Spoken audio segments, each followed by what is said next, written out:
Άλλο ένα επεισόδιο ξεκινάει εδώ στο κανάλι μας στο YouTube. Είμαστε στη σειρά που κάνουμε τώρα με τα podcast με ανθρώπους που κάτι έχουν να πούνε. Συνεχίζουμε με άτομα από το Μουσικό Χορευτικό Πολιτιστικό Σύλλογο Εδιψού. Τα μπέρδεψα, τα μπέρδεψα. Και σήμερα έχουμε μαζί μας την Ευαγγελία και τον Αποστόλη. Είναι μέλη του Χορευτικού Συλλόγου. Και θα έχουμε έτσι μια πολύ ωραία κουβέντα. Και αρχίζουμε με την πρώτη ερώτηση, την πιο σημαντική από όλες. Που πριν έρθω έτσι, όταν σχεδιάζαμε να κάνουμε αυτό το βίντεο, μου λέει η πρόεδρος του χορευτικού, λέει, πρέπει να την κάνεις αυτή την ερώτηση. Γιατί σε λένε Παναγιούλα? Γιατί με λένε Παναγιούλα? Νομίζω πως πια δεν έχω όνομα στο σύλλογο αυτό. Τα μέλη του συλλόγου με λένε Παναγιούλα. Και πώς ξεκίνησε όλο αυτό? Κάποια στιγμή χορεύαμε στη Θερμοποτάμου, το 22, χορούς της Ρούμελης. Ένα τραγούδι λοιπόν από αυτά που θα χορεύαμε ήταν Όλες οι Παπαρούνες. Κάναμε πάρα πολλές πρόβες, ήταν Σεπτέμβρης, έκανε ζέστη φρικτή, χορεύαμε και κάναμε πρόβες στο προαύλιο του γυμνασίου των Λουτρών και συνέχεια πρόβες και ξανά στροφές. Το τραγούδι είχε πάρα πολλές στροφές, στροφή από εδώ, στροφή από εκεί. Τα λόγια που λέει το τραγούδι λοιπόν είναι «Όλες οι παπαρούνες με γέλια και χαρές και η δόλια η Παναγιούλα με δυο λαβοματιές». Το λάβωμά της είναι που δεν παντρεύεται, που μέσα στο χωριό της δεν προξενεύεται. Αυτό το στίχο λοιπόν τον ακούσαμε χιλιάδες φορές. Και τον χορέψαμε χιλιάδες φορές και στροφή στη στροφή και μέχρι να συντονιστούμε όλοι μπρος με τους πίσω, δίπλα με τον παραδίπλα. Πάμε πάλι. Οπότε στην απόλυτη ησυχία και αφού ήμασταν κουρασμένοι, αναφωνώ και λέω αν η Μαγκούφα είχε βρει άντρα, δεν θα τα τραβάγαμε τώρα όλα αυτά την Παναγιούλα μου μέσα. Σε βγήκε το παρατσόκλι, έτσι. Και από τότε έγινα Παναγιούλα. Έχω δει, τους έχω βγάλει και βίντεο ας πούμε, που τραγούδησες. Πρώτη φορά φέτος σε τόσο κόσμο έμαθα. Ναι. Πώς ένιωσες? Αχ, αμήχανα. Μάσαγα την ψυχή μου, είχα πάρα πολύ άγχος.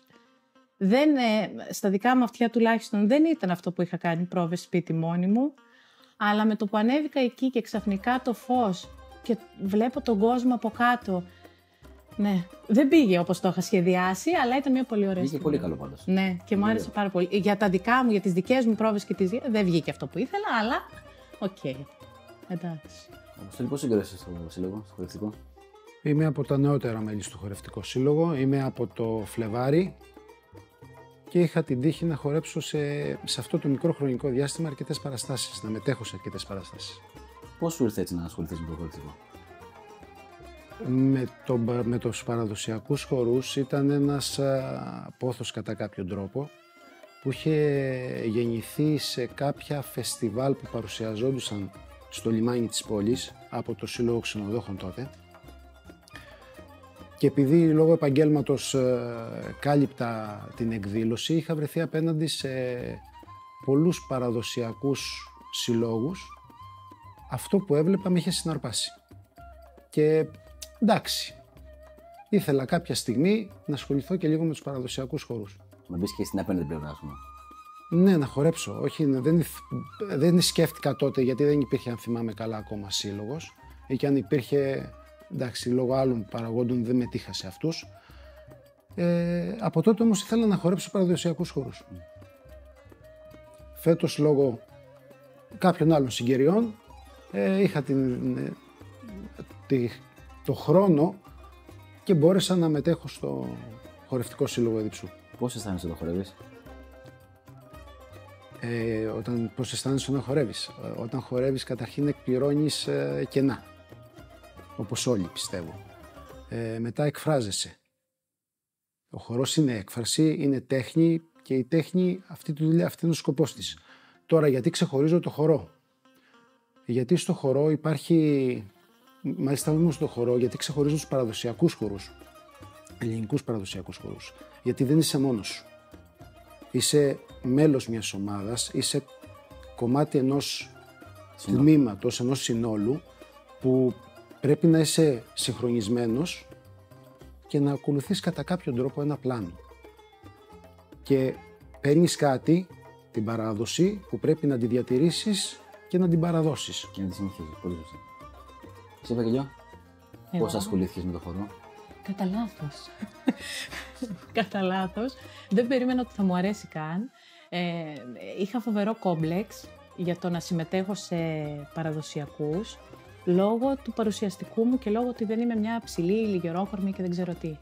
Όλο αυτό ξεκίνησε από τη γειτόνισά μας, καλή της ώρα, τη Δώρα την Τριανταφύλου, που μας λέει μια μέρα εκεί στη δουλειά μου στο κομμωτήριο ότι ετοιμάζουμε γιατί θα κάνω παρέλαση με το χορευτικό. Ελάτε κι εσείς. Λέω, βρε παιδιά, τι είναι στο χορευτικό. Όχι, μου λέει, θα δεις, θα σου αρέσει. Και έτσι δειλά-δειλά πήγα και μου άρεσε πραγματικά πολύ. Μου άρεσε γιατί όντως κανείς εκεί δεν το αντιμετώπιζε. Δεν έβλεπαν τα κιλά μου αρχικά. Και αυτό ήταν πολύ ωραίο. Γιατί μου έδιναν άλλη χαρά, άλλη αυτοπεποίθηση. Και μου άρεσε πάρα πολύ. Και έτσι πήγα. Όταν χορεύεις, τι νιώθεις? Χαρά. Πολύ, μου αρέσει πάρα πολύ. Επειδή αγαπώ πολύ το τραγούδι και το παραδοσιακό τραγούδι, δεν περίμενα ότι αυτό θα έρθει και θα μου συμπληρώσει την αγάπη μου για το τραγούδι. Και κάπως συνδέονται και μου δημιουργούν χαρά. Θυμάσαι ποιο χορό χόρεψες πρώτα? Θυμάμαι ότι έπρεπε να μάθω να χορεύω χασάπικο, που το θεωρούσα. Τι να σου πω, ναι, πάρα πολλά βήματα. Έλεγα δεν θα γίνει. Και όταν τελικά έγινε μετά από πολλές πρόβες, θυμάμαι ότι ένιωθα, τι να σου πω, ότι είχα κατακτήσει την κορυφή του βουνού. Ήταν πολύ ωραίο. Σε Αποστόλη? Τι χόρεψα πρώτο? Σε ένα πανηγύρι όχι πανηγύρι ακριβώς, σε έναν εορτασμό μιας εκκλησίας έξω από τη Γουργουβίτσα, χόρεψα τσάμικο, αν θυμάμαι καλά, ήταν το πρώτο χορός. Ήταν χορή δημοτική. Πώς σου φάνηκε έτσι που χόρεψες? Μπροστά σε κόσμο και μπροστά και σαν πρώτος χορός που λες τώρα ξέρω χορεύω. Πώς αισθάνθηκε? Όχι, μου άρεσε πάρα πολύ. Δεν είναι η πρώτη φορά που έχω βρεθεί μπροστά σε κόσμο. Όχι να έχω εκτεθεί στο θέμα της τέχνης, οπότε μου άρεσε πάρα πολύ. Το συναίσθημα ήταν φοβερό. Δεν είχα καν άγχος. Έτυχε η πρώτη και η δεύτερη παράσταση να μην είναι μπροστά σε πολύ κόσμο. Οπότε, ναι, μου άρεσε. Το άγχος το είχα στις πρόβες. Στην παράσταση ήμουν πολύ καλύτερα. Βαγγελιό, παρακαλώ. Τι είναι αυτό που σε τραβάει τόσο πολύ στο χώρο, γενικά στον παραδοσιακό χώρο και στο τραγούδι του παραδοσιακού? Κοίτα, μου θυμίζει πράγματα. Μου βγάζει μνήμες από παλιά, από τη γιαγιά μου, από τη μαμά μου, από τα γλέντια που κάναν και μαζευόντουσαν. Τότε δεν υπήρχαν, καμιά φορά στα γλέντια δεν υπήρχε ούτε ζωντανή μουσική ούτε τίποτα. Η γιαγιά λοιπόν τραγουδούσε και ο κόσμος γύρω της χόρευε. Και αυτό το έχω σαν μνήμη στο μυαλό μου, ότι και στο σπίτι θα μας έλεγε κάποιο τραγούδι, κάποιος τα χόρευε. Η γιαγιά από τα Γιάλτρα. Η γιαγιά από τα Γιάλτρα, ναι. Η γιαγιά Ευαγγελίτσα. Χορευταράδες. Ναι. Και το παρατσούκλι της γιαγιάς ήταν και τραγουδάρας, οπότε το είχαν πολύ. Το τραγουδαρέικο, να τραγουδάνε και να εκφράζονται με τη μουσική και το τραγούδι. Οπότε μου φέρνει μνήμες, μου θυμίζει πράγματα και μου αρέσει πάρα πολύ. Αν έπρεπε να διαλέξεις ένα χορό που θα σου έλεγε κάποιος, ξέρεις τι, θα χορεύεις μόνο αυτό για πάντα, ποιος θα ήταν? Ο Καβοντορίτικος. Αχ, μου αρέσει πάρα πολύ. Έχω ένα κόλλημα με τα λόγια, τα ακούω πάντα. Μου αρέσει αυτό που χορεύω να το ακούω, δηλαδή 10 στις 10 θυμάμαι τους πιο πολλούς στίχους. Και σε άλλο ένα, μου αρέσει ένα κομμάτι, ένα στίχος, που λέει «Οι νύχτες φέρνουν βάσανα σε αυτούς που αγαπούνε, όλοι το ξέρουν μυστικά, μα δεν το μαρτυρούνε». Και είναι εκείνη τη στιγμή που το άκουσα πρώτη φορά, λέω τι είπε τώρα ο άνθρωπος. Ήταν και τα τραγούδια παλιά, τα γράφανε βιώματα, έτσι. Και... πάνω στα βιώματα, όχι τώρα που γράφανε στον υπολογιστή και βγαίνουν εκατοντάδες. Εσύ, Αποστόλη, ποιο θα διαλέγεις? Είμαι νέος βέβαια στο σύλλογο, δεν έχω δει ακόμα. Έναν χορό που ξεχωρίζω είναι το Απτάλικο. Το Απτάλικο, ναι. Μικρασιάτικος χορός. Βασικά ναι, μικρασιάτικος δεν είναι μόνο μικρασιάτικος, αλλά είναι ένας χορός που, αν και μ' αρέσουν οι κυκλωτικοί χοροί, ένας χορός που δεν πιάνεις τον άλλον, αλλά δεν χορεύεις μόνος σου, είναι ζευγάρι. Ναι. Και αυτό είναι που και κάποια ελευθερία κινήσεων σου δίνει. Μ' αρέσει ο ρυθμός του, τον ξεχωρίζω σαν χορό. Τώρα εσείς μέσα στην εβδομάδα κάνετε πρόβες, έτσι. Πόσο χρόνο αφιερώνετε γενικά στο χορό? Τώρα αφιερώνουμε ό,τι χρόνο μπορούμε, γιατί είναι μία φορά την εβδομάδα. Εγώ προσπαθώ να είμαι εκεί τουλάχιστον 1,5 ώρα και για τις πρόβες της παράστασης που έχουμε, που είναι σε λίγες μέρες, και για να μπορούμε όσο το δυνατόν πιο πολύ να είμαστε έτοιμοι και προετοιμασμένοι να βγει κάτι άρτιο, όπως λέει και ο δάσκαλος. Θυμάσαι έτσι ένα σκηνικό να σε έχει σημαδέψει σε ένα χορό, είτε απρόπτο, είτε κακό, είτε καλό? Κάτι που να έχει γίνει και να το θυμάσαι για πάντα το πράγμα. Ναι. Στη Θερμοποτάμου και πάλι ήταν εκείνη η μέρα. Χορεύαμε ένα τραγούδι, στην αρχή ήταν λίγο αργό, μετά λίγο πιο χοροπηδητό, και ο συγχορευτής μου Δημήτρης ο Σχοινάς ήταν μπροστά από μένα, με πατάει και φεύγει το παπούτσι μου. Εμένα δεν μου είχε ξανατύχει αυτό, ήταν και από τις πρώτες φορές. Συνέχισα να χορεύω. Ο Δημήτρης χαμογελούσε, σου λέει θα τελειώσει, τραγούδι είναι, θα κάνουμε τη στροφή να τελειώσει. Δάγκωνε την ψυχούλα μου και στο τέλος έκανε μια ωραία κίνηση, κατέβηκε και σου λέει κάτσε να τη βοηθήσω. Φορούσε και τα σιγκούνια που είναι πολύ δύσκολο να κάνεις κίνηση. Και με βοήθησε και έβαλα το παπούτσι για να πάμε παρακάτω. Δεν ξέρω ο κόσμος τι είδε, αν το είδε, δεν έμαθα ποτέ, αλλά θα το θυμάμαι. Εσύ, Αποστόλη, θυμάσαι έτσι κάτι να σε έχει σημαδέψει αυτό το διάστημα που είσαι? Όχι. Δεν θυμάμαι κάτι να με έχει σημαδέψει στο. Κάτι έτσι, μια ωραία στιγμή, ξέρω εγώ, που να αρέσει μέχρι τώρα. Τι ωραία, ξέρω, που είχαμε περάσει τότε. Στην παράσταση του καλοκαιριού που έγινε στον Απόλλωνα φέτος από το Χορευτικό Σύλλογο, εντάξει, το να χορεύεις σε τόσο κόσμο μπροστά, εντάξει, είναι τέτοια εμπειρία με τόσο κόσμο δεν είχα. Και είχατε χορέψει και ένα χορό, θυμάμαι, που βγαίνατε μπροστά στη σκηνή και κάνατε και φιγούρες. Ναι, δύο παρόμοιους, αλλά ναι, μία από τη. Εγώ που το βλέπα από πίσω που σας έβγαζα, μ' άρεσε πάρα πολύ που το βλέπα. Φοβερό το συναίσθημα. Ένιωθα και εγώ την ενέργεια από το χορό. Μπορείς να πεις στο χορευτικό να χορεύεις. Εμπειρία φοβερή. Ήταν εμπειρία φοβερή. Ναι. Και το γεγονός ότι το κάνεις με χορό, εμένα μου δίνει πραγματικά ένα πάτημα για να συνεχίσω και να μην. Ναι, δεν σκέφτηκα να σταματήσω ποτέ. Αν ναι, βέβαια υπήρχε κάτι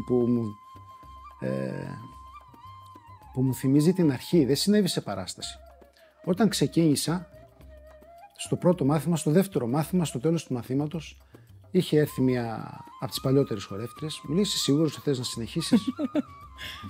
Ναι, λέω, μ' αρέσει, θέλω να συνεχίσω. Στο επόμενο μάθημα ξανασυνέβη το ίδιο. Εντάξει, μου λέει, θες να συνεχίσεις? Λες κάτι ξέρει αυτή. Εντάξει, όχι η ίδια, άλλη εντωμεταξύ, παλιά χορεύτρια. Στο τέταρτο, ξανά η ίδια ερώτηση. Συγγνώμη, λέω, γιατί με ρωτάτε αυτό το πράγμα? Μου λέει, γιατί ο δάσκαλος έχει επιλέξει να δείχνει τόσο δύσκολους χορούς, που πραγματικά, λέει, αν ήταν κάποιος που είχε οποιαδήποτε αμφιβολία θα έφευγε. Ίσως είναι και ένας τρόπος να τεστάρει ο δάσκαλος. Δεν είναι καλός τρόπος να τεστάρεις ένα χάριο. Σίγουρα, αλλά. Δεν είναι καλή. Αυτός νομίζω ότι επειδή τα ξέρει αυτός, θα σου πω εγώ με αλήθεια. Ένας καλός δεν είναι καλός τρόπος. Νομίζω ότι επειδή τα ξέρει αυτός, το ξέρουμε και όλοι. Τα δείχνει με μια χαρακτηριστική άνεση που αν δεν το παιδί. Έλα, Βαγγελιό. Τι έλα, ψυχούλα μου, δεν το έχω ξανακάνει. Θέλει εκεί. Σου λέει αυτό το πάω. Εγώ θα το πας και εσύ. Είναι τόσο απλά τα πράγματα. Δεν. Είπες πριν κάτι πολύ ωραίο που σου έχουν μείνει κάτι στίχοι. Πιστεύετε γενικά ότι οι χοροί και τα τραγούδια γενικά λένε ιστορίες? Εννοείται ότι λένε ιστορίες. Εννοείται και είναι ιστορίες ανθρώπων που έχουν πονέσει, που σήμερα πιο πολύ το βλέπουμε στα λαϊκά τραγούδια, αλλά τότε βγάζαν τον πόνο τους, την αγάπη τους στο τραγούδι. Ποια ιστορία σου γίνει? Αυτό με την καλονυχτιά. Σ' αφήνω την καλονυχτιά της, έλεγε, της μιλούσε πολύ ωραία. Λαμπάδα μου καμένη. Λόγια που λες. Δεν μιλάνε τώρα έτσι άνθρωποι. Δεν μιλάνε τώρα έτσι άνθρωποι, όχι. Έχει αλλάξει πάρα πολύ αυτό. Σε Αποστόλη. Ποια ιστορία έτσι από τραγούδια έχεις ξεχωρίσει? Από παραδοσιακό τραγούδι ή γενικώς? Ένας αητός καθόταν. Από παραδοσιακό τραγούδι, ένα τραγούδι είναι από τα αγαπημένα μου, είναι το Πίνω και Μεθώ. Είναι από εκεί λίγο και από το Απτάλικο που είπα προηγουμένως, είναι από τα αγαπημένα. Είναι το συναίσθημα που βγάζει αυτό το τραγούδι, όχι ότι είναι όλο αυτή η πικρία που έχει βγάλει, η απογοήτευση, που μου αρέσει ο τρόπος που το βγάζει το συγκεκριμένο τραγούδι. Αλλιώς είναι εντάξει, θεωρώ ότι τα τραγούδια είναι ιστορίες πραγματικές. Αυτά που είναι γνωστά και έχουν μείνει και στο χρόνο. Αν ένα τραγούδι δεν αγγίζει την ψυχή και αν δηλαδή δεν είναι βίωμα του καλλιτέχνη που το έγραψε ή του συνέθεσε, δεν θα αγγίξει κανέναν. Γι' αυτό και είναι και τόσο διαχρονικά, έτσι. Ναι, γι' αυτό γίνονται διαχρονικά. Γι' αυτό και όπως και είπατε, ότι δεν μιλάνε έτσι τώρα, παρόλα αυτά τα τραγούδια σε αγγίζουν. Ναι, εννοείται. Ίσως επειδή μας λείπουν αυτά τα λόγια, σε όλους μας, έτσι. Κακά τα ψέματα. Ποιος δεν θα ήθελε να ζήσει τέτοια πράγματα που λένε τα τραγούδια? Και ήταν και τρόπος έκφρασης. Μέσα από τη μουσική και από τα τραγούδια τους εξέφραζαν αυτό που ένιωθαν, αυτό που ήθελαν, αυτό που σήμερα δεν υπάρχει. Ναι, έχει χαθεί αυτό το πράγμα. Τώρα μια πιο τεχνική ερώτηση. Ναι, εγώ είμαι για τα τεχνικά θέματα, θα σου απαντήσω. Θα ρωτήσω εσένα πώς είσαι πιο παλιά χορεύτρια. Πόσο διαφορετικός είναι ένας χορός ο οποίος είναι γραμμένος, χορεύεται στα νησιά και ένας χορός που χορεύεται στην Ελλάδα? Αχ, Παναγία μου, δεν θα σου πω τη στερεά Ελλάδα, γιατί έχουμε πολλές ομοιότητες με το Μοριά, ας πούμε, και τη Ρούμελη. Θα σου πω και νομίζω ότι οι βορειοεβιώτες χορεύουμε πολύ Ρούμελη και Μοριά και όχι τόσο τα νησιώτικα. Ναι, εμείς, κοίτα, επειδή θα σου πω και σαν μουσικός, εγώ επειδή έχω γυρίσει όλη την Εύβοια γενικά στα πανηγύρια και αυτά, από τη Χαλκίδα και κάτω είναι νησιώτες. Είναι νησιώτες. Εμείς δεν είμαστε νησιώτες. Χαλκίδα και πάνω είμαστε κάτι άλλο. Μοριάς, Ρουμελής, Στερεοελλάδες, δεν ξέρω τι είμαστε. Θα σου πω ότι έχω εντοπίσει η βασική διαφορά, αυτή που μπορεί να με εξωθήσει στην παράνοια, είναι με τους Μακεδόνες. Οι άνθρωποι, καλή τους ώρα κι αυτοί. Τι κάνουν? Άλλα ακούνε, άλλα πατάνε, άλλα κρατάνε, άλλα θα πατήσουν. Ο νησιώτης ό,τι ακούει πατάει. Ντάρι, ακούς, ντάρι θα χορέψεις. Ο Μακεδόνας αλλού πατάει, αλλού σηκώνει, κρατάς το ένα το κρατάς, τον κοίταγα τώρα. Πού το κρατάς, βρε Γιώργη μου? Άλλα ακούνε, θα έρθει λέει, τώρα το τύμπανο στο βάθος. Τους αγαπάμε τους Μακεδόνες, αλλά είναι άλλο πράγμα, άλλο το ένα, άλλο το άλλο.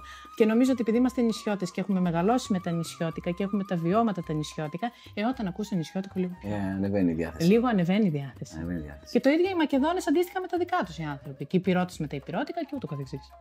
Πώς τα βλέπετε τα πράγματα γενικά, Αποστόλη? Έρχονται νέα παιδιά, σε ρωτάω σαν νέος χορευτής, ας πούμε. Και νέο παιδί. Έρχονται νέα παιδιά στο χορό. Βλέπετε, δηλαδή, έρχονται νέοι άνθρωποι, συμμετέχουν στα χορευτικά γενικά. Από τη στιγμή που ο Σύλλογος έχει και ακαδημία κατά κάποιο τρόπο, έχει παιδικά τμήματα, σίγουρα τα νεότερα παιδιά μαθαίνουν χορό που μπορεί σαν παιδιά να μην δώσουν τόσο πολύ σημασία, αλλά θα ξέρουν αργότερα το χορό να το χορέψουν, θα το εκτιμήσουν αργότερα. Κάτι που δεν συνέβαινε στη δικιά μου τη γενιά. Η δικιά μου γενιά δεν υπήρχε χορευτικός, δεν μάθαινες παραδοσιακούς χορούς, δεν είχες καμία επαφή. Η επαφή ήταν μόνο να θα βρεθείς σε κάποια κοινωνική εκδήλωση και θα χόρευες όχι βήματα, ό,τι υπήρχε. Ναι, αυτό ακριβώς. Οπότε υπάρχει μεγάλη διαφορά. Να σας πω την αλήθεια. Πιστεύω ότι τα έχουμε φορτώσει τόσο πολύ τα νέα παιδιά με υποχρεώσεις, με διαβάσματα. Βλέπω τους έφηβους του χορευτικού μας. Συνάντησα το Στάθη, το συγχορευτή μου, τις προάλλες. Και του λέω: Πού έχεις χαθεί? Και μου λέει: Πού να χαθώ? Έχω διάβασμα, έχω μαθήματα, έχω υποχρεώσεις. Και έχει δίκιο. Θα μου πεις, εσείς δεν έχετε? Έχουμε. Αλλά ένα νέο παιδί έχει πολύ περισσότερα και πολύ πιο πολλά φορτία. Οπότε... Τώρα με πας στην επόμενη ερώτηση. Αν έρθει κάποιο πιτσιρίκι και σου πει: Τι έρθω να κάνουμε τώρα στα παραδοσιακά, κάνει βαρετά. Τι θα του πεις? Μου το λέει ο γιος μου, ο οποίος είναι 11 χρονών, τον παρακαλάω να έρθει και μου λέει: Ντρέπομαι. Και ντρέπομαι και δεν θέλω και δεν ξέρω πώς θα τα καταφέρω και δεν μπορείς, αν δεν το δει ένα παιδάκι από κοντά αυτό και ένας νέος άνθρωπος, δεν θα το καταλάβει. Και εμένα μου το έλεγαν και εγώ το έβλεπα, αλλά ούτε εγώ το καταλάβαινα. Αν δεν το ζήσεις, αν δεν μπεις σε αυτή την παρέα να δεις πώς λειτουργούν και πώς σκέφτονται, δεν θα γίνει. Συγγνώμη που θα κάνω λιγάκι αντίλογο, επειδή έτυχε πριν 2 εβδομάδες ακριβώς. Η κόρη ενός φίλου, που είναι σε ηλικία δημοτικό ακόμα και πάει 3-4 χρόνια μάλλον, πάει στο παιδικό τμήμα. Τη ρώτησα: Σ' αρέσει αυτό που κάνεις? Η απάντηση ήταν αβίαστα ναι. Βέβαια μπορεί να το είπε για να μην κακοκαρδίσει. Άλλο αυτό. Η απάντηση ήταν αβίαστα ναι. Αλλά αυτό το παιδί θα μάθει κάποιους χορούς και θα μπορέσει αυτό που να τους χορέψει σε μια κοινωνική εκδήλωση. Παράδειγμα, μπορεί να βρεθεί σε ένα γάμο που δεν θα γίνει εδώ, να βρεθεί καλεσμένη σε ένα γάμο στην Ήπειρο και θα ξέρει να χορέψει πυρώτικα. Γιατί στην Ήπειρο δεν χορεύουν όπως χορεύουμε εμείς εδώ. Αυτά είναι... Ναι, αν δεν το έχει αφήσει στο ενδιάμεσο. Γιατί αν το έχει αφήσει. Και να το αφήσει θα ξέρεις. Το σώμα, θα δει λίγο με τους άλλους. Το σώμα θυμάται. Το χορό τον κάνεις σήμερα και μπορεί να τον κάνεις μετά από 3 μήνες, κάτι θα θυμάσαι. Αν τον κάνεις και χορέψεις τώρα και 5 χρόνια μετά, δεν θα τον έχεις χάσει το χορό. Κάτι θα σε πάμε τα δεδομένα. Θέλω να μου πείτε βασικά. Μια χορευτική παράσταση, ένα μέρος που έχει μείνει αξέχαστο. Που έχετε χορέψει και περάσατε τόσο ωραία. Λες, μακάρι να ξαναπάμε εκεί, ξέρω. Να είναι τοποθεσία ή να είναι παράσταση? Γενικά, ό,τι σου έρχεται. Κοίτα, όλες οι παραστάσεις των Απόλλωνα είναι φανταστικές. Μου αρέσουν όλες πάρα πολύ. Αλλά μου άρεσε που φέτος βρεθήκαμε στα Βασιλικά, μας κάλεσε εκεί ο Σύλλογος Γυναικών, χορέψαμε κάποια τραγούδια από τη Ρόδο και ήταν μια πάρα πολύ ωραία εμπειρία. Γιατί οι κυρίες του χωριού ήταν πολύ φιλόξενες. Ήταν με πολύ αγάπη και ζεστασιά όταν χορέψαμε, μας έδωσαν γλυκάκια του κουταλιού που είχαν φτιάξει μόνες τους, μας τάισαν, μας κέρασαν και ήταν πάρα πολύ ωραίο. Και ας μην είχε τον τόσο κόσμο και ας μην ήταν μια ωραία στιγμή για κάποιον που χορεύει, το να βρεθεί σε ένα περιβάλλον που να τον αγκαλιάσουν, να του χαρθούν με αγάπη. Να είστε τη φιλοξενία. Ναι, ήταν πολύ ωραίο. Υπήρξε, Αποστόλη, κάποια στιγμή που μάθατε κάποιο χορό και λες: Πω, αυτός ο χορός δεν είναι για μένα, εγώ δεν το έχω καθόλου? Πολλές φορές. Πολλές φορές πολύ χωρίς στην αρχή. Τώρα βέβαια το βλέπω και λιγάκι διαφορετικό. Έχω αρχίσει να μπαίνω σε ένα... Δεν ξέρω αν έχω αρχίσει μάλλον να μπαίνω σε ένα πνεύμα, αλλά κάποια πράγματα έχω αρχίσει να τα βλέπω αλλιώς. Εντάξει, όταν πρώτη φορά βρέθηκα να μου δείχνουν κριτικό χορό, πήγαινα ανάποδα. Πήγαινα τελείως ανάποδα. Και σε κάποιους θρακιώτικους είχα βγει και από τον κύκλο. Ίσως ήταν η μέρα.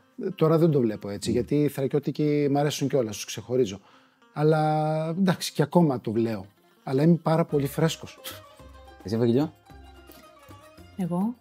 Κάποιος χορός μου αρέσει. Δεν κάνει για μένα αυτός ο χορός. Δεν είναι. Καλά, οι περισσότεροι. Όταν είναι κάτι δύσκολο και δεν μ' αρέσει, γκρινιάζω και φωνάζω. Και λέω ότι ξυνίζω, προσπαθώ να το δουλεύω μέσα μου αυτό, να μην εκφράζομαι τόσο δυνατά. Τουλάχιστον. Λέω, παπα, τι είναι αυτό τώρα, τι είναι, πόσο δύσκολο. Εκεί με τη Μακεδονία έχω θέμα. Και ενώ συντονίζω τα πόδια, δεν μπορώ πάντα να συντονίσω τα χέρια. Υπάρχει αυτό το πρόβλημα. Θα το βρω όμως. Εντάξει, κάτι θα γίνει. Πιστεύω φορά τη φορά θα γίνει δουλειά. Έχετε, φαντάζομαι, για πόσο έχω δει και εγώ, έχετε πάει και εξωτερικό. Βέβαια. Διεθνής καριέρα. Ποιες χώρες? Εγώ δεν ήμουν εκεί, βέβαια. Δεν συμμετείχα στη Ρουμανία, αλλά με το χορευτικό αυτό κάνουμε και ταξίδια αναψυχής. Κωνσταντινούπολη τώρα. Ναι, αυτό. Δεν δείχνουμε το ταλέντο μας στο χορευτικό, δείχνουμε τα άλλα κρυφά μας ταλέντα. Πέρυσι στη Βουδαπέστη, φέτος στην Τουρκία. Για πες έτσι, καμιά ωραία ιστορία από τα backstage. Πιο απ' όλα, όλα είναι μια ιστορία πια. Στη Βουδαπέστη ήταν φανταστικά. Ωραίο, παρεΐστικο. Είχε την παρεούλα και στην Τουρκία πολύ ωραία, παρότι εγώ πήγα με ένα μαζεμό εκεί, δεν ήξερα τι θα με βρει στην Τουρκία. Πολύ όμορφα. Πολύ παρεΐστικο, ωραίο κλίμα, ωραία παρεούλα. Όταν έχουμε εδώ τα χορευτικά και έρχονται ξένοι, τουρίστες και αυτά που έχουμε Σέρβους, Ρουμάνους και αυτά.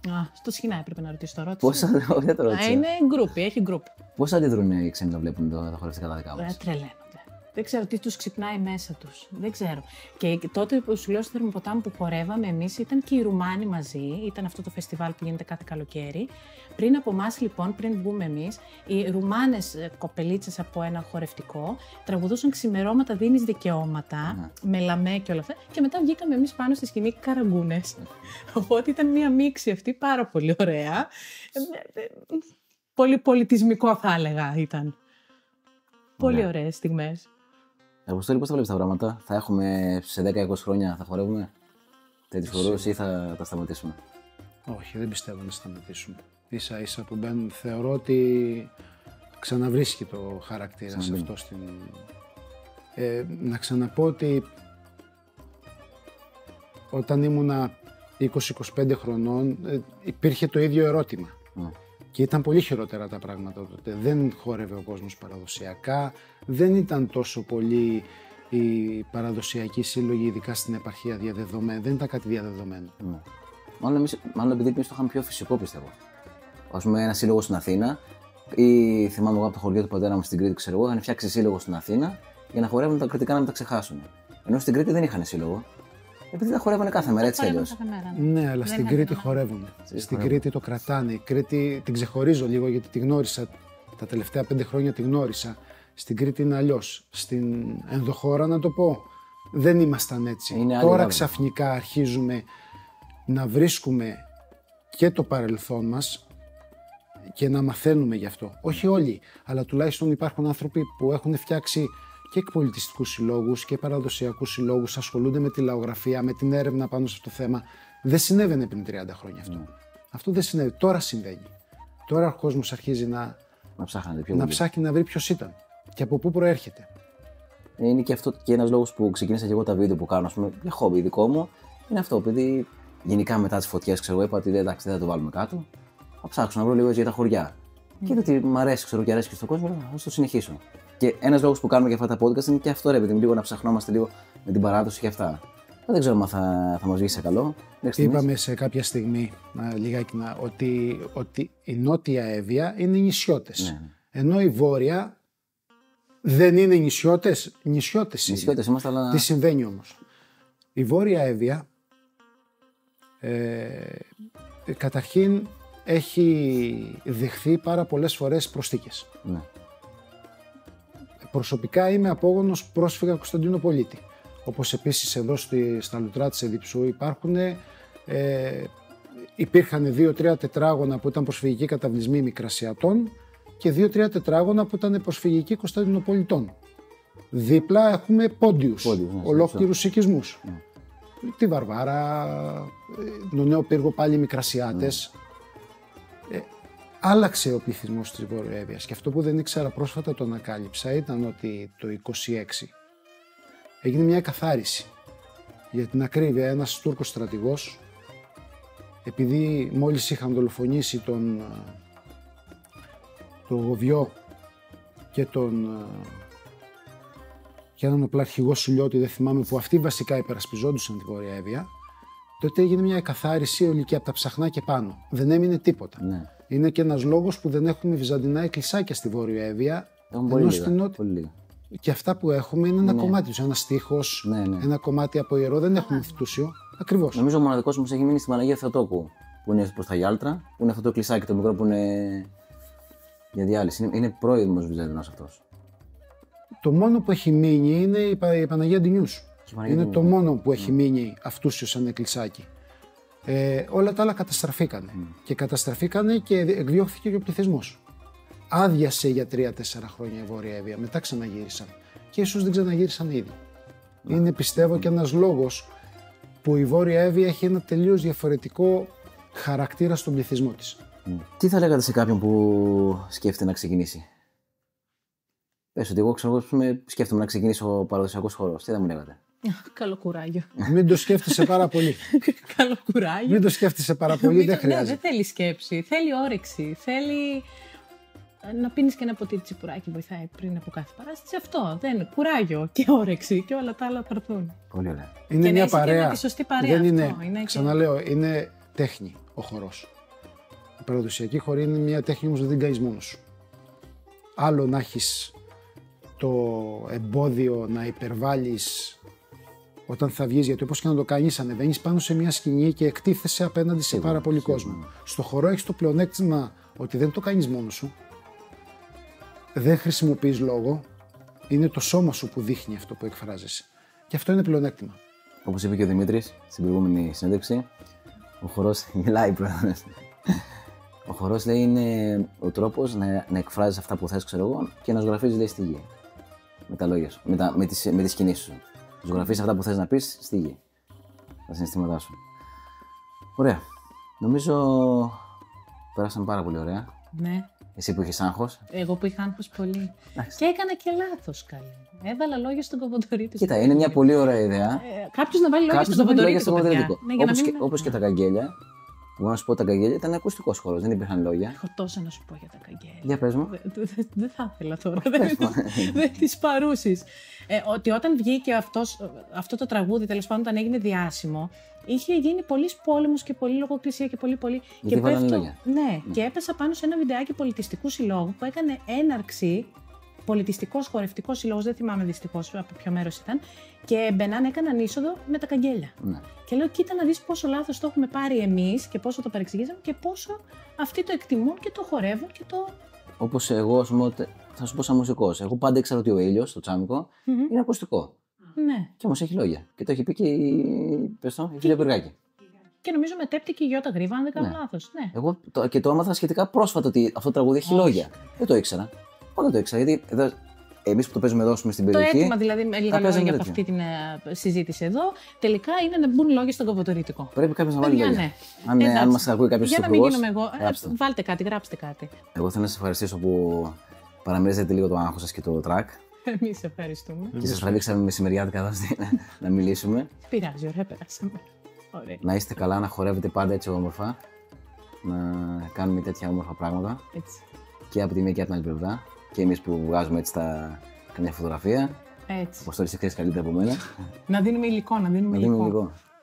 Να είμαστε καλά, να τα. Και να είμαστε υγιείς. Αν σας άρεσε το βίντεο, κάντε μια εγγραφή στο κανάλι μας στο YouTube για να έχουμε και συνέχεια σε αυτά τα όμορφα πράγματα που κάνουμε και στα podcast αλλά και στα ταξίδια και τα οδηπορικά. Μέχρι την επόμενη φορά να είστε καλά και όπως είπαμε, να ανεβαίνετε ψηλά και να χορεύετε. Έγινε. Να είστε καλά.